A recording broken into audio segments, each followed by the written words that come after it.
Yo, what's going on, guys? Chris here, Overtime Athletes. For today's video, I wanted to get a little bit more advanced concepts, maybe for some of you coaches or for some of you sprinters, when it comes to acceleration. What I want to talk about is the number one thing. I recently made an Instagram post. If you guys don't follow me on Instagram, make sure you check that out at Overtime Athletes. But I made an Instagram post and I got a couple comments, a couple people DMing me off of it. And basically what I said was the two things that I focus on when it comes to acceleration. First and foremost is just proper angles. Obviously, this is just physics, being able to apply more force to the ground. But then my second one was I said I focus on the residual phase. And when I'm focusing on the residual phase, I'm focusing on dorsiflexion, okay? So just to give you a little heads up, when we're talking residual phase in acceleration, we're talking about that long swooping motion behind. Remember, if we're trying to get from point A to point B as fast as we possibly can, we want everything that we do to be positive. So if I'm an athlete and I'm taking strides and I'm taking these long swooping motions, I'm only gaining a short amount of ground and I'm not applying max force into the ground to propel myself forward.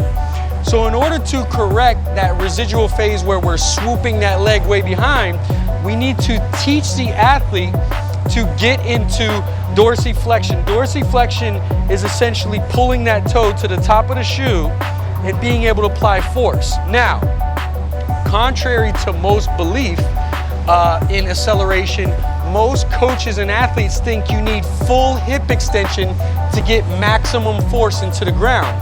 Well, what they're showing now is that's actually false. So when an athlete actually performs acceleration, really they don't need to get full extension to get max force. They can be here, and from here they can then go into their next step. So what happens is when they do apply that full extension, a lot of athletes, watch my foot, start to go into plantar flexion, okay? And what that does is it actually shuts down that extension in that leg, that max force, and it actually shuts down the other side, which is your cross extensor reflex. So essentially what you want to do is you want to have the athlete be able to apply force, not get full extension, not get the plantar flexion. Really what you're looking for is to drive force into the ground, stay in dorsiflexion, go into the next rep so you're not shutting down the other side, which is contralateral, which is your opposing side. So the drill that I teach, if you come over here, is really the wall drill, right? We want to raise that threshold and really teach that dorsiflexion. So staying on the balls of the feet, toe to the top of the shoe, being able to apply force into the ground, bang, bang, bang, bang, here. And what you're actually working when you do that is that cross extensor reflex. So as this leg flexes or extends into the ground, applying force, this leg is triple flexion at the hip, knee, and at the ankle. So that's why we work that wall drill. Try that out.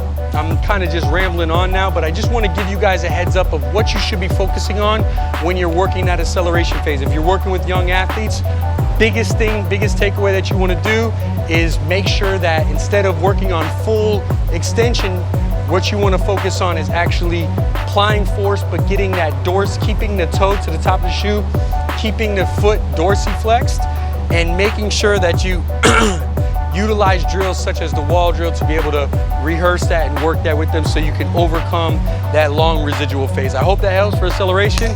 I'll catch you guys next time.